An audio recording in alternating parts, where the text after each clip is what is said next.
जय हिंद दोस्तों। सच क्या है देश की बात में मैं वीरेंद्र पासवान एक बार फिर आप सभी का स्वागत करता हूं और मैं ये बताना चाहता हूं कि जिस प्रकार से पिछले 2 दिन में पहले हमारे प्रधानमंत्री साहब ने उत्तर प्रदेश के मुख्यमंत्री तथा मुख्य सचिव तिवारी जी से बात किया और तीसरे फेज के आने के लिए उसकी व्यवस्था पर बात किया।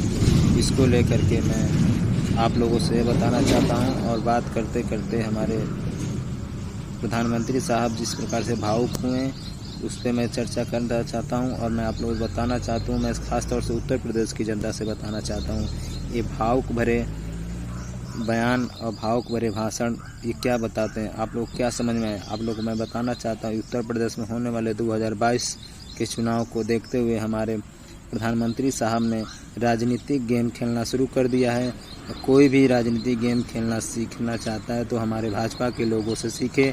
इसी को देखते हुए मैंने सोशल मीडिया पर लोगों को देखा कि एक दूसरे के आरोप प्रतिरोप मोदी भक्त और अन्य भक्त लोग आपस में लड़ रहे हैं। मैं सच भी मानता हूं कि सोशल मीडिया पर कम से कम लोग खुल करके अपनी बातें रखते हैं, लेकिन अपनी बात केवल आपस में ही रखते हैं।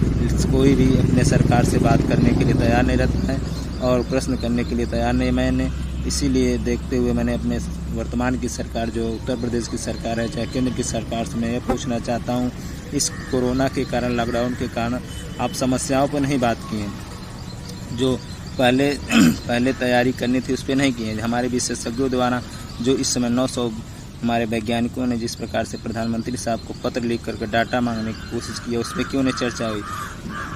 दूसरे फेज को लेकर के हमारे वैज्ञानिकों ने प्रधानमंत्री साहब को पत्र लिखा उस पर क्यों नहीं चर्चा हुई।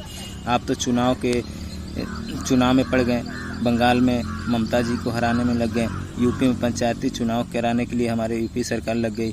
अन्य राज्यों में जो 5 राज्यों में इस कोरोना काल में आपने करवाया इस पे चर्चा नहीं किए, अपनी कमियों पर नहीं बात की। हमेशा आप अपनी वाहवाही लेने के लिए आप बात करते हैं।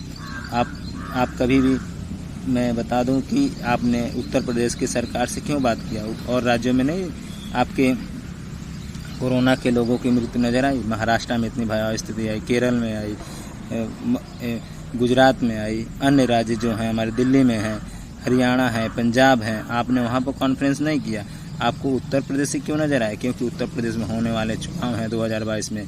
आप यहाँ पर जाती हुई कुर्सी को आप बचाना चाहते हैं। राजनीति खेलने का आप तो कोई सीखे तो आपसे सीखे। आप तो इसके मामले में ओरिजिनल पीएचडी तो किया ही नहीं, लेकिन इस 6 से 7 सालों के जो आप प्रधानमंत्री बने हैं काफ़ी अच्छी तरह से राजनीति करना सीख गए हैं। श्रीमान जी, मैं आपसे यह प्रश्न करना चाहता हूं, आपने उस उत्तर प्रदेश के लोगों से नहीं पूछा जो आप तो केवल सूट बूट के लोगों से बात करना चाहते हैं, सूट बूट लोगों के साथ मिलना चाहते हैं, सूट बूट के लोगों के साथ रहना चाहते हैं।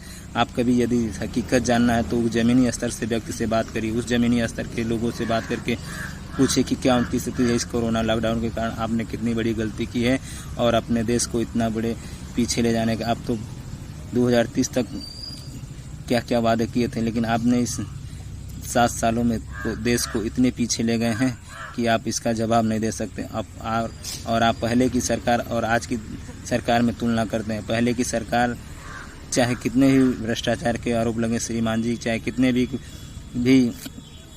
कालाबाजारी के आरोप लगे, लेकिन उस सरकार ने जो किया उसका आप 1% भी नहीं कर पाए और यहाँ तक कि आपने पूरे देश में तबाही मचा कर रख दिया। सारी कमियाँ सारी गलतियाँ आपने किया। इस प्रकार से हमारा देश इस स्थिति में गुजर रहा है कि आपको हम क्या बताएं। श्रीमान जी, मैं आपसे यह कहना चाहता हूं कि उत्तर प्रदेश में आप क्यों वीडियो कॉन्फ्रेंसिंग किया, क्यों भावुक भरे, आपका क्या कारण है। आपको मैं याद दिला दूं, आपने पहली बार नहीं रोया है। 2013 में अपनी चुनाव जीतने के लिए आपने जो इंदिरा गांधी स्टेडियम में अपने भाषण दिया था कि यदि मैं 50 दिन के अंदर सिस्टम को पूरी तरह से बदल करके नहीं रखा तो आप लोग मुझे किसी भी चौराहे पर उतार कर जूते चप्पल से मारें। आपने सिस्टम को क्या किया, सिस्टम क्या पूरे देश को तबाह कर दिया। फिर 2016 में नोटबंदी के बाद आपने भाव बोले और फिर आज ने अपनी राजनीति रोटी सेकने के लिए यूपी में इस प्रकार से गंदा राजनीति किया। मैं आपसे मैं बिल्कुल नाराज़ हूँ। आपके जनता पूरी तरह से नाराज़ हो गई है और आपको उत्तर प्रदेश की जाते हुए कुर्सी को नज़र आई, क्योंकि उत्तर प्रदेश सबसे बड़ा राज्य है जहाँ पर आप इस पे जाती हुई सरकार को आप इस पे सजीवनी की तरह जैसे कि आप सोचें, सहानुभूति बिटोरना चाहें, लेकिन मैं आपसे बता दूं, अब जनता जागरूक हो चुकी है श्रीमान जी। आपको इस चर्चा करने से कोई प्रभाव नहीं पड़ रहा है। यदि चर्चा आपने किया तो मुद्दों पे चर्चा करना चाहिए। आपने फालतू बातों पर बहस की।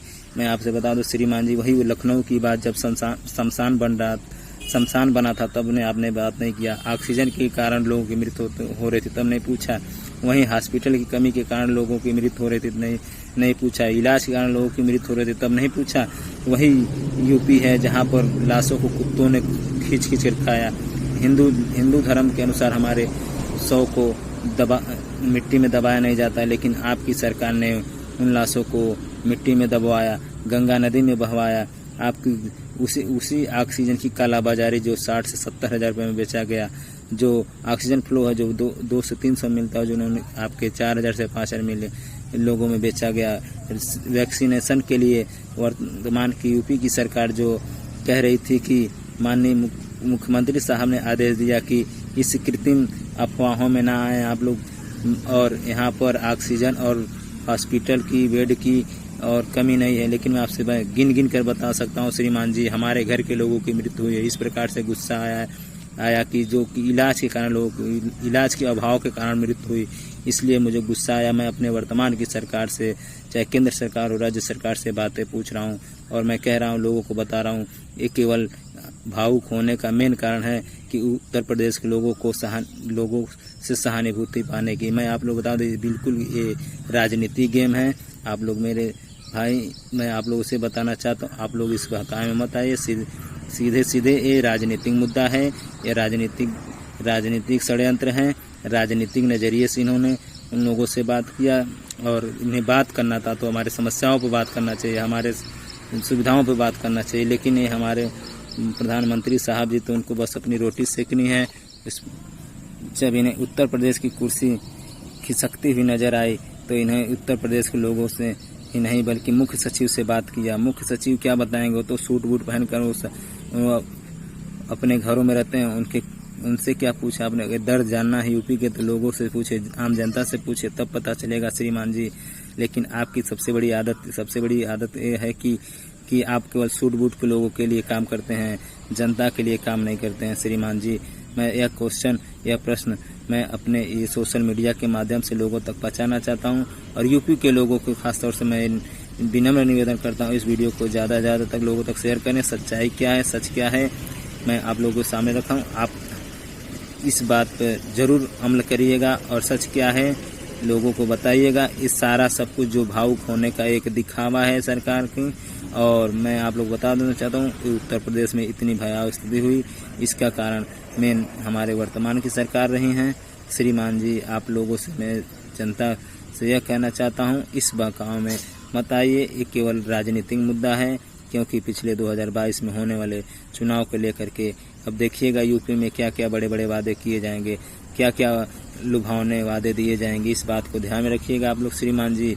और वो भी बात याद रखिएगा, जो भी विधायक आपके द्वार पर आते हैं वोट मांगने के लिए, उनसे प्रश्न जरूर करिएगा कि उस समय आप कहाँ थे जब कोरोना के कारण हमारे लोग मरे, ऑक्सीजन की कमी के कारण मरे, बेड की कमी के कारण मरे, इलाज के कारण लोगों की मृत्यु हुई। इस बात को जरूर प्रश्न करिएगा श्रीमान जी। आप लोग से मेरा विनम्र निवेदन है, मैं जनता के यूपी के जनता से मेरा निवेदन है कि आप सच बनिए, जागरूक बनिए, और अपने प्रश्न सवाल जो हमारी सरकार है उससे करने का अधिकार है, और इससे कोई नहीं दबा सकता आपकी आवाज़ को। मैं अपनी आवाज़ को इस सोशल मीडिया के माध्यम से आप लोगों के बीच पहुंचा रहा हूं।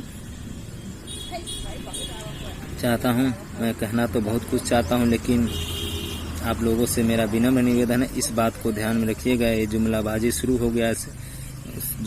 शुरू हो गया यूपी में, क्योंकि यूपी में आने वाले चुनाव को नज़र में रखते हुए हमारे प्रधानमंत्री साहब ने क्यों उत्तर प्रदेश को किया। महाराष्ट्र में भी लोगों की मृत्यु हुई, वहाँ क्यों नहीं चुना? दिल्ली में हुआ, क्यों नहीं वहाँ पर कॉन्फ्रेंस नहीं किया, वहाँ के लोगों से पूछा? अन्य राज्यों में जहाँ की बीजेपी की सरकार है वहाँ पर क्यों इन्होंने नहीं पूछा? राजस्थान में क्यों नहीं पूछा, हालचाल लिया? हरियाणा में क्यों नहीं लिया? पंजाब में क्यों लिया? लेकिन उन्हें यूपी की नज़र ही क्यों आई? क्योंकि यूपी में होने वाले चुनाव हैं। ये आप लोग राजनीति इन्हीं से सीखिए किस प्रकार से राजनीति करते हैं। और इस राजनीति में इस बार आप लोग को ध्यान में रखते हुए जो हमें अच्छा लगेगा वो करिएगा। धन्यवाद।